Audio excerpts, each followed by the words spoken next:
Hello everybody, welcome to a retro rewind review. Haven't done one of these for quite some time. If you followed my recent unboxing video, I have developed a rather untimely passion for the Transformers animated franchise, and as such thought I'd revisit some of these figures, which in my mind is probably one of the best selection of toys that we've had in recent years. Dating back to 2008, this is the Ultra Magnus figure. He is a Leader Class level 3 in terms of advanced conversion, and he comes with his spring-loaded mass hammer.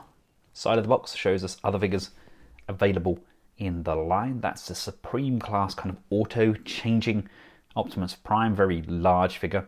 And we also get the other Leader Class figures in the form of Bulkhead and Megatron.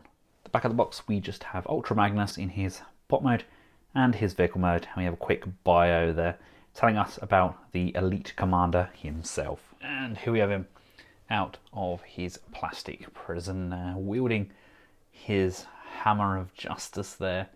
Gorgeous looking leader figure. They don't make them like this anymore. Now he does have quite a substantial backpack there from where his cannon sections come up, but they can be dropped down lower on the back. He's got a lovely selection of wheels kind of bent around into the rear of his legs, and I love that kind of armoured cab section hanging over his shoulders. But he's a really robust, solid figure, and he just really does manage to capture the likeness of his animation counterpart.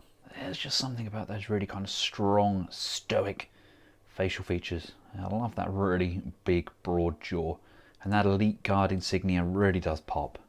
Absolutely adore that sculpt.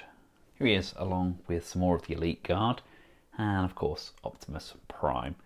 Now in my opinion, Sentinel Prime is just too small. He needed to be a Voyager figure as opposed to a deluxe, but I guess that ship's kind of sailed now. I don't imagine many KO companies are going to think of tackling Transformers animated figures, are they?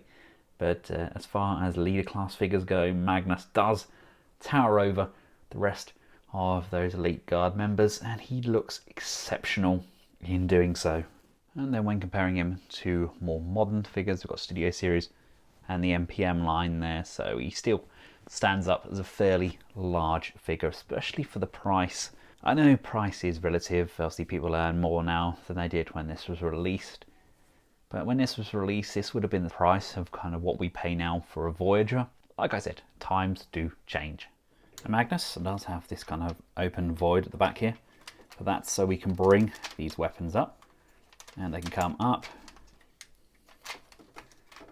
and over on to the top of the shoulders, and we can bring these shoulder panels back up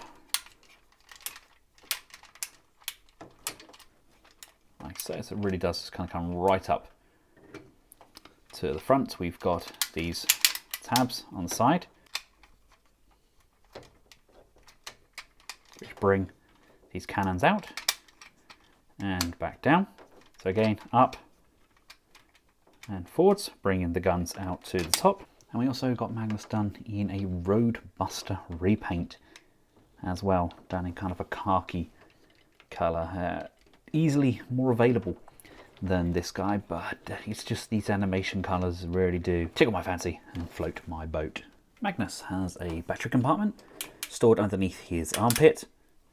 Just bring that up. There's a screw here. Takes 2 times AA batteries. We can press the button on his chest. Ultra Magnus here. Don't be a hero, Optimus. It's not in your programming. We must return the old spark to Cybertron. Ultra Magnus here. Don't be a hero, Optimus. It's not in your programming. We must return the old spark to Cybertron. So there you go. See? His jaw flaps. He's got that expression. So he's talking to Prime. And yeah, he's a pretty decent guy, isn't he? He's got his hammer here, which can expand like so, giving it a little bit more girth. Of course, you've got those shoulder turrets as well. Personally, I don't necessarily like the shoulder turrets, like them. Yeah, you can tell that I'm trying to transform them, can't you? I kind of like to have them like so, so sitting on his back like that. But then we do get this big void section here. Now, if you have a bulkhead, you also get the headmaster unit, which comes with it. And being a leader class figure, it is interchangeable. So we can put the headmaster unit on the top of Magnus as well. It doesn't really latch in there though, and it doesn't affect We must return the old spark to Cybertron. the voice commands as well. I was hoping for kind of an ownage, total ownage, but we didn't get any of that. Now, articulation is as follows. The head can look left and right, like so. We already know that the head can move up and down. Don't try and be a hero, Prime. The shoulders are on a ratchet. Joint. They come out to the side. We've got a ratchet underneath. We've got a lovely ratchet on the elbow. We've got open and close on the fist. There is a static waist. It does not rotate because we have the speaker function in there. Legs are on ratchets forwards, ratchets backwards, out to the side. Upper knee rotation. Nice bend on that knee, well above 90 degrees. And coming down to the feet, we do just have up and down on those toes, unfortunately, but they are kind of curved as standard. The only real gripe I have about the way that he stands is the ratchet distance. In more modern figures, when you have ratchets, they're spaced out a little better. You've got several clicks, but here you've got from close legs to a fairly wide stance. There's no real in between. But he does look incredible, doesn't he? Now, transformation is not overly complex. Let's just remove his hammer from his hands. Get his arms nice and square. This section's going to come down to the back. These panels are actually going to drop down. They're on a hinge on the inside. These just drop down, so they're collapsed down on this hinge. This section here is going to come up. Yes, we know. That's going to come up like so. You then want to bring this hinge around like this. And that's going to come out and up like so. And then this is going to be brought down. This comes out. Push against this hinge here so that this compresses in.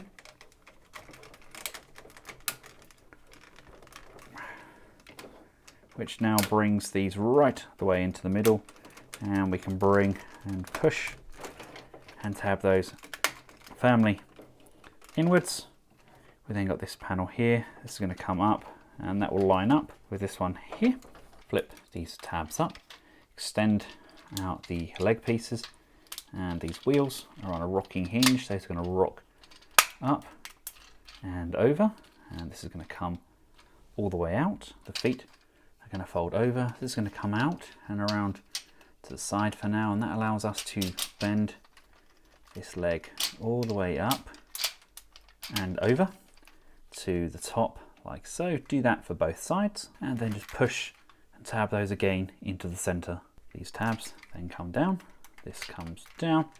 These are then going to expand and come all the way up, and that's going to push and tab in to the front. You can then compress the hammer. That's going to come up like so, and there's a void just in the back here where this can be placed, and that's going to come down, slide in like so, sitting nice and squarely. And then finally this panel here is going to rock backwards and sit the other side of that panel. Bring this tab in to hold the front of the cab together, and there we have Ultra Magnus. Now, something that we could do with his bot mode, but I don't particularly like that that effect. It's to untab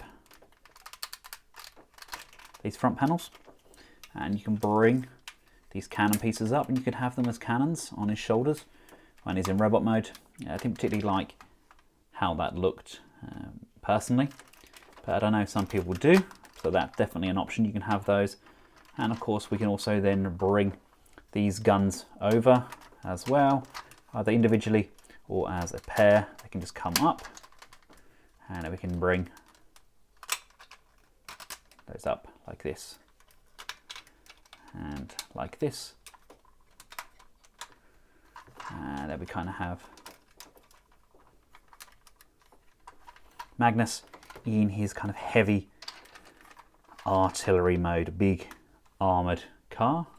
Would like maybe something else to happen with those knee pads, and a little bit tidier at the back, but all in all, it's a big solid chunk of a figure and pretty darn screen accurate. For a vehicle mode comparison, here he is alongside MP10, and for an animated scale, here he is with Rodimus and Prime. I still stand by that Rodimus could be probably the best looking interpretation of Rodimus that we've had. A stunning figure. I will review him as well if you guys want to see that, but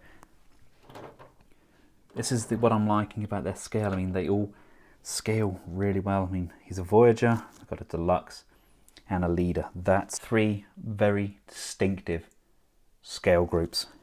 And for those wanting to play, yes, he does still kind of roll. Not all the wheels roll at the same time, but he works nonetheless. With this engaged, the button on the underside no longer works. We do have these buttons on the side here though, which will make these lights flash up. So obviously we can make out that he's firing at the Decepticons as well. But really loving the animated line. How many 12 years, blimey.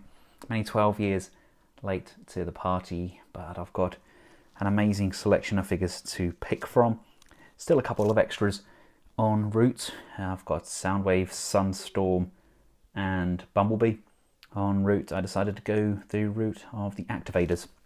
Bumblebee in the end, because I think that scales best with Bulkhead and Ratchet, etc. I may still look at getting Lugnut, just for the sake of having Lugnut in my collection. But for now, this is animated Leader Class Ultra Magnus. A huge, gorgeous figure and a real treasure to have in my collection.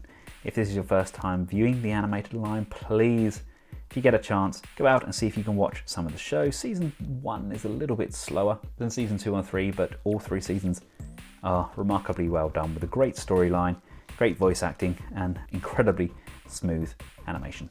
Until next time, for myself and the rest of the Collectables household, goodbye.